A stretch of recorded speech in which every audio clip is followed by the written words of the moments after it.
Welcome to another episode of LinkedIn Sites. I'm super excited for my guest today, Maccabee Griffin, who is going to tell you all about himself because that's question number one.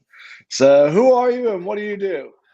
Hello, my name is Maccabee Griffin. I am a voice actor, podcast host of Beyond the Pen, as well as a writer, a father, veteran, husband of 19 years, and brother as well. A lot of roles we play. A lot of roles, yes. So, I'm going to Yes. talk a little bit about the podcast today. What does the podcast do in terms of what challenge are you helping people with the podcast? I think for the podcast, I'm finding a way to really give people a chance that don't get that chance a lot, or they've never thought of really having that chance and getting on. Um, for everybody else, the show is called Beyond the Pen, and I interview authors that are unknown or newly published so that we can learn about them, their books, but most importantly, the story behind the story, that little area between the ink and the paper. And for me, I believe that in doing that, I'm also giving them hope that there are actually people out there that actually read the book before they interview them, and that they really do want to know all those little secrets, all those little architectural ideas. So, in terms of like guests, who's the perfect guest for Beyond the Pen? Honestly, right now, I think it's just someone who is willing to be upfront and personal with their audience, someone who is willing to um, move those borders back just a little bit so that they can see behind the curtain.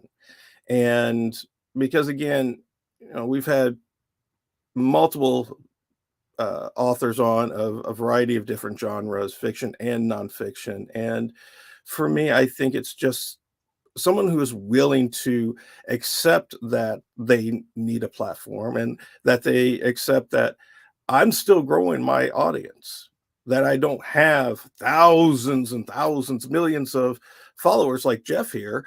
Um, but it gives me a sense that if they're willing to take a chance on me, then I'm sure as heck going to take a chance on them.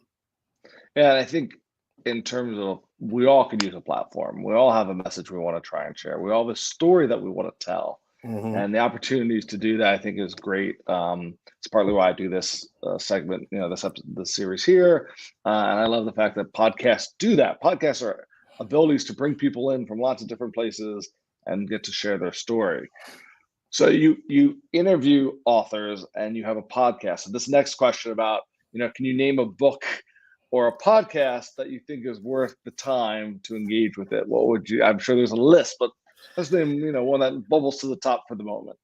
For the top, well, obviously, I'm going to always throw mine up there first, just Of because, course. of course, and then of course Jeff's.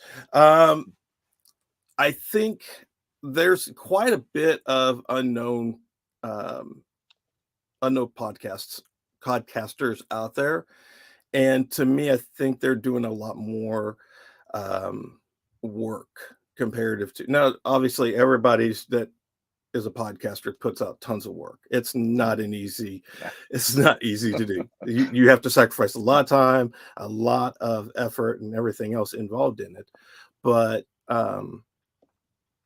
I would definitely say um, a couple of friends of mine that have some great ones. One is her name is Tiffany Roman, and she has one called Small Biz Highlights. I know her. I've been on it. She's awesome. She is great. I love her to death. She's my sister from another mister. Um, I would definitely say also, um, oh my gosh, I had some. Uh, Holy crap! I had a crap load of them on my head, and I can't now. I just went. I'm sorry. Um, Maybe I should have interrupted. I love oh, Tiffany. So oh well, no, you're good. Yeah, Tiffany's one of my favorites. I would definitely say Lady Maya is a great one to have. She's kooky Is as that the can name of be. the podcast or just the person? Lady, it's both actually. Um, Makes it I easy. would definitely say if you look up Julie Loken, Lokun, she's got at least 3 different ones that she does. One of them is called the Media Casters. So that's always a good one. As well as Julie Riga has one, Riga, and I'll do one more. Good Vibes. Good I Vibes. like the sound of that. Yeah, a gentleman by the name of Coyote, with a K instead of a C. I love his because he's so laid back, and as a guest, it's one of those fun things when you have someone that just goes with the flow with you, and will go down so many rabbit holes when you're ready to go down those rabbit holes. So I would That say is those always are a the good top thing. ones right now. Yeah. All right. It's and I love that, there's so many. It's always good to find that little gem, like, oh, this is the one I didn't know about. Mhm. So my world is thinking about brands and marketing. And so can you name a brand that you admire and why? I think because honestly, that's a loaded question, and you know it. For me, honestly, any brand that is willing to understand that they're evolving every single day and is willing to take those chances of failing to find that success over and over again, I think is a great brand. And because there's so many out there, I would definitely say for myself, Tiffany's is definitely one brand that I'm really loving because of the fact that even when she is taking time off to serve our country, Mhm. um, she's still throwing everything she has at it when she has a chance. And then of course, with Malabash is another one. A friend of ours, or at least mine, I don't know if you've met Yeah. Ashley Durham yet. She is someone who really um, internalizes what it means to take chances and sacrifices, and has no fear whatsoever of failing. She's went through hell and high water, personally, business, career wise, everything, and she's still striding forward. And I love it. So Malabash is definitely one I would say too. And then there's a question I always sometimes is tricky, but I like it because it's an opportunity to shout. We're doing a lot of shout outs today, and I think it's great because we're celebrating other people and their work, and I think that's really important. So can you name a LinkedIn connection that you're glad you have?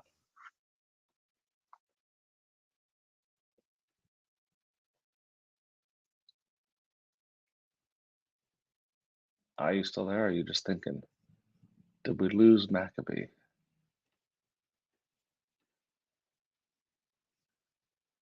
He's in deep thought on this one. Now we're live, so I'm still recording. I don't know where Maccabee has gone. Maybe I'll re-add him. So sometimes this is another example when things live change.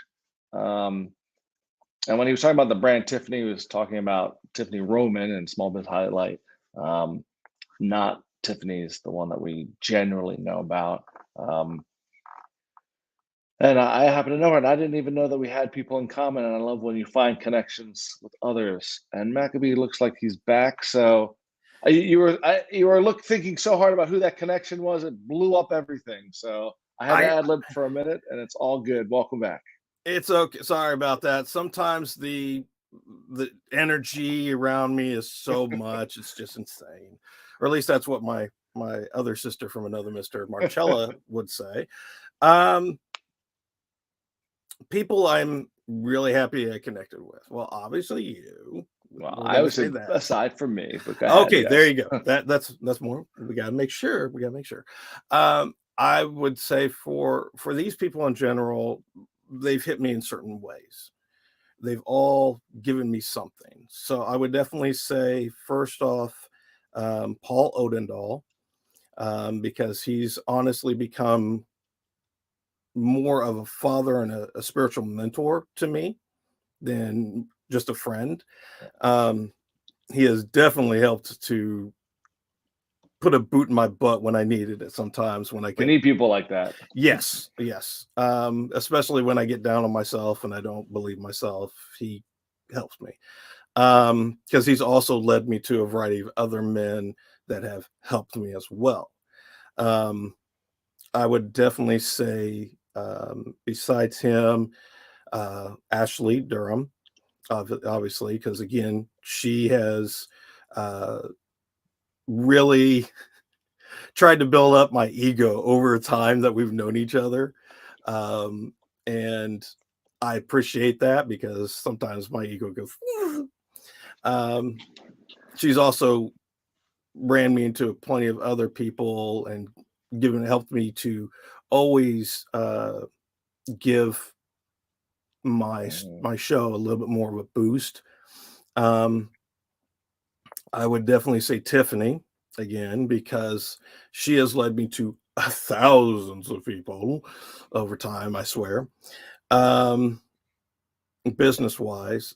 And lastly, I would say, um,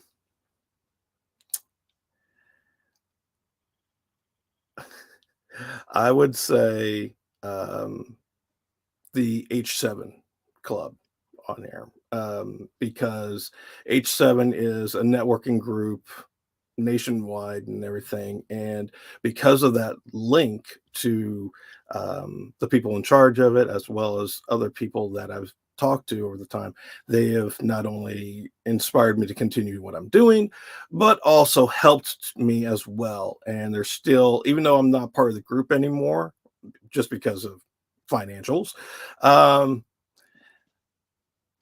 they're still reaching out to me every once in a while and saying, "Hey, I've got a contact for you. I think it would be really great for you." So I think right now those are my best Yeah, ones. and what I love about how you described all of them is it was really about them being connectors and Yes, so and givers. You know, the yes, combination of not only they supporting you, but they're doing it by introducing you to those other people that can help. And I think mhm, that's I love that about connection. yeah. Now, actually, a really hard question. What's your favorite color? Purple, of course. You don't have to say that. No, actually, it is purple. I love purple. Yeah, when I was a kid, I was always trying to think of like, okay, what are the boy colors? What are like the manliest colors? Black, red, all these great things. And then after, because I always liked purple, it's just like it's too girly, or you're always told when you're younger, Yeah. Gen X wise, that it's too girly. And after a time, it's like, you know what? I don't care. I love purple. And Purple's there's my plenty of favorite. shades for all of us. So, Exactly. you Exactly. get a deep purple or a light purple. I like the Another, solid purple. yeah, I think it's, I people ask me why I love purple, and there's lots of reasons. Being a royal color, and There you it go. was my late mother's favorite color, but it just makes me happy. So, and I think Mhm. again, you got to embrace those things that make you feel good. Uh, Absolutely. so I do anime video primarily for what I do. If we're gonna make an anime video about Beyond the Pen, Mhm. what would you want people to remember about it? That even though it is a small podcast, it can hit hard. That's the biggest thing right now because people are willing to share their lives, give themselves out um, to an audience that's growing worldwide and is appreciative of that. Because, Mm, like you, I'm very picky on who I bring on my show. And even though there's tons of authors out there, some of them they have the ability to get on a lot of big shows. mhm. For me, even though if God willing, I can get people like Stephen King on my show, or some of these big names on there. Walter Mosley. Don't forget Walter him. Mosley. Yeah, Walter Mosley. I always wanted to be, again, more towards the indie scene of publishing, because they have the hardest time, especially self-publishers. So for me, I want people to really understand that even though it's small, you're going to find a lot of jewels in there that you didn't even think there were, and you're going to love them. It's about that impact, I think, that you're making. Yeah, that's great. Exactly.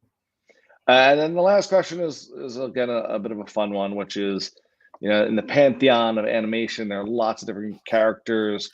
Can you name a favorite? I had a hard time trying to think about this one. But there's two people that I think, two people, two characters that I like You're the so most. close to you think of people. I know, exactly. One is Beast from the X-Men, for a couple of reasons. One, it's not just because he's intelligent as can be, huge IQ, and he's strong, he's agile, and all that. It's the fact that this guy is blue and furry, and he don't care. He will walk around, head held high, confidence out the wazoo, and still treat you with respect, even if you're throwing, tomatoes at his face. He'll still go out there and save you. I like it. On the darker Comfortable in his side, own skin.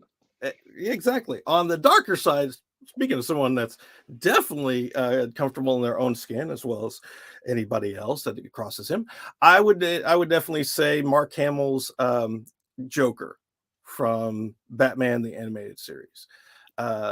The character is so complicated, but he is a chaos that you can look at in a very dark, humorous way and say, I like the guy.